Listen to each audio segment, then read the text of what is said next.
বিসমিল্লাহির রহমানির রহিম।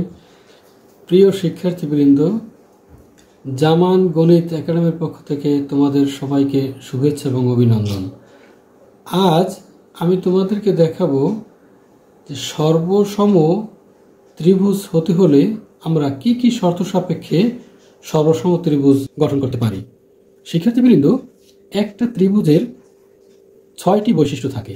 যেমন ত্রিভুজ ABC, এই ত্রিভুজের 3টি বাহু এবং 3টি কোণ রয়েছে।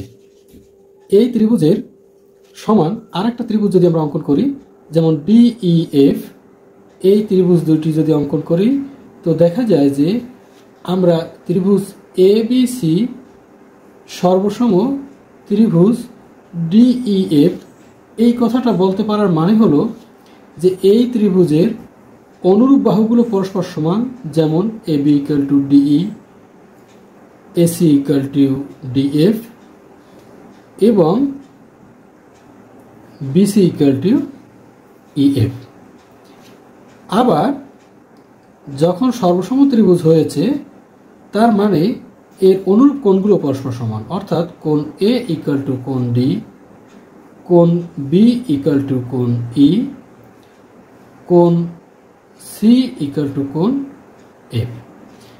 এখন সর্বসম ত্রিভুজ হওয়ার জন্য সর্বমানে সব আর সমমানে সমান, এই সকল শর্ত আমাদেরকে মানতে হবে না। আমরা যদি কতিপয় শর্ত মানতে পারি, 3টি শর্ত মানতে পারি, তবেই আমরা দুইটি ত্রিভুজকে সর্বসম বলতে পারব। মনে রাখতে হবে যে সর্বসম ত্রিভুজের সকল কিছু সমান, অর্থাৎ অনুরূপ বাহুগুলোও সমান, অনুরূপ কোণগুলো সমান। তো শিক্ষার্থীবৃন্দ, মানে 1 নম্বর শর্ত নম্বর 1 আমি যদি দিই, তাহলে মনে করি ত্রিভুজ ABC এবং ত্রিভুজ DEF এরা সর্বসম। ABC এবং DEF এই ত্রিভুজ দুইটি সর্বসম হলে, অর্থাৎ কি শর্তে সে সর্বসম হবে? যদি AB বাহু = DE বাহু হয়, AC বাহু = DF এবং BC বাহু = EF। এই 3টি অনুরূপ বাহু, অর্থাৎ AB বাহু = DE, AC বাহু = DF এবং BC বাহু = EF, অর্থাৎ 3টি অনুরূপ বাহু যদি 3টি অনুরূপ বাহুর সমান হয় তবে আমরা বলতে পারবো ত্রিভুজ ABC সর্বসম ত্রিভুজ DEF। অর্থাৎ এটাকে বলা হয় বাহু বাহু বাহু সর্বসমতা। শিক্ষার্থীবৃন্দ, এই গেল আমাদের 1 নম্বর শর্ত, অর্থাৎ 3টি বাহু যদি 3টি বাহুর অনুরূপ বাহুর সমান হয় তবে ত্রিভুজদ্বয় সর্বসম। দ্বিতীয় ক্ষেত্রে আমরা বলতে পারি, যদি এই একটা ত্রিভুজ আছে ABC আর একটা ত্রিভুজ ধরে নিলাম DEF, এই ত্রিভুজ দুটো ABC এবং DEF এই ক্ষেত্রে যদি আমরা বলতে পারি ত্রিভুজ ABC ও ত্রিভুজ DEF যদি এমন হয় যে AB বাহু = DE বাহু এবং AC বাহু = DF বাহু এবং কোণ A = কোণ D, অর্থাৎ দুটি বাহু এবং একটি কোণ সমান, তবে আমরা বলতে পারবো ত্রিভুজ ABC সর্বসম ত্রিভুজ DEF। তার মানে হলো এই ত্রিভুজের এই দুইটি বাহু আর এই কোণটি সমান, তার মানে আমরা এই ত্রিভুজ দুইটাকে সর্বসম বলতে পারলে আমরা পক্ষান্তরে বলতে পারবো যে এই ত্রিভুজের BC বাহু, অতএব BC বাহু = EF বাহু এবং কোণ B = কোণ E, কোণ C = কোণ F। আমাদের যে কোনো প্রমাণের ক্ষেত্রে আমরা দেখা যাবে যে এই সর্বসমতার ক্ষেত্রে আমরা এইখানে যে তিনটি উপাত্তের কারণে সর্বসম হয়েছে, বাকি তিনটি উপাত্তকে আমরা অটোমেটিক সমান লিখতে পারব। এখন আসি 3 নম্বর শর্ত। 3 নম্বর শর্তে ত্রিভুজ ABC এবং ত্রিভুজ DEF, এই ত্রিভুজের ক্ষেত্রে ABC এবং ত্রিভুজ DEF, এই ত্রিভুজের ক্ষেত্রে যদি ত্রিভুজ ABC ও ত্রিভুজ DEF এ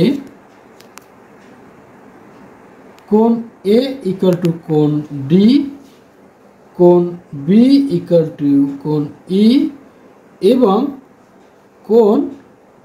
এবং BC বাহু ইকুয়াল টু যদি EF বাহু হয়, তবে আমরা বলতে পারবো দুইটি কোণ এবং একটি বাহু যদি সমান হয়, তখন আমরা বলতে পারবো ত্রিভুজ ABC সর্বসম ত্রিভুজ DEF।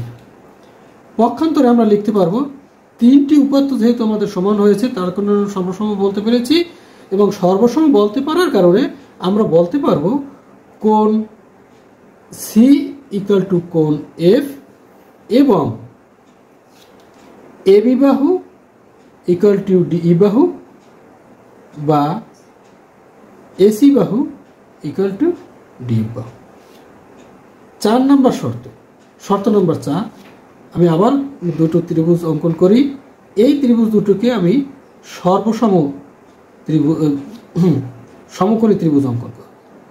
এই ত্রিভুজ দুটোকে আমরা সমকোণী ত্রিভুজ অঙ্কন করি, ABC এবং DEF, যেখানে B এবং কোণ E সমকোণ। ত্রিভুজ ABC ও ত্রিভুজ DEF এ কোণ B ইকুয়াল টু কোণ E ইকুয়াল টু 90 ডিগ্রি। এই ত্রিভুজকে সমকোণী ত্রিভুজ বলে। সমকোণী ত্রিভুজের ক্ষেত্রে আমাদের শুধুমাত্র দুটি শর্ত পূরণ করলেই হয়ে যাবে। সেটা কি? যদি অতিভুজ AC ইকুয়াল টু অতিভুজ DF এবং অপর যে দুটি বাহু আছে সেই দুইটি বাহুর যে কোনো একটি বাহু যদি সমান হয়, যেমন AB বাহু ইকুয়াল টু DE বাহু, সেক্ষেত্রেও আমরা বলতে পারবো এই ত্রিভুজ দুটি সর্বসম, অর্থাৎ ত্রিভুজ ABC সর্বসম ত্রিভুজ DEF। এটাকে বলা হয় অতিভুজ বাহু সর্বসমতা।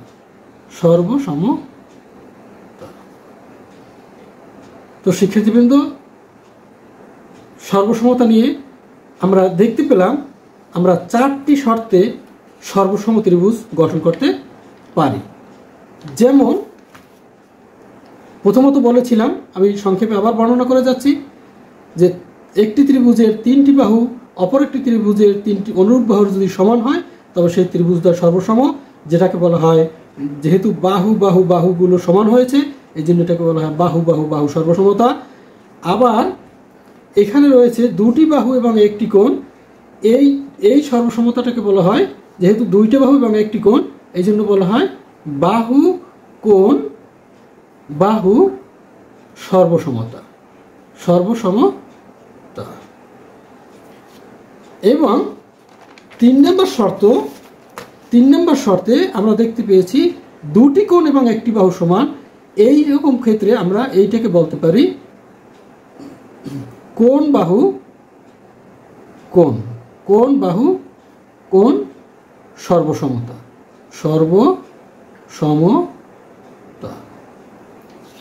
আর এটাকে বলা হয় অতিভুজ বাহু সর্বসমতা। তার মানে আমরা এই 4টি শর্তে আমরা দুটি ত্রিভুজকে সর্বসম ত্রিভুজ বলতে পারি।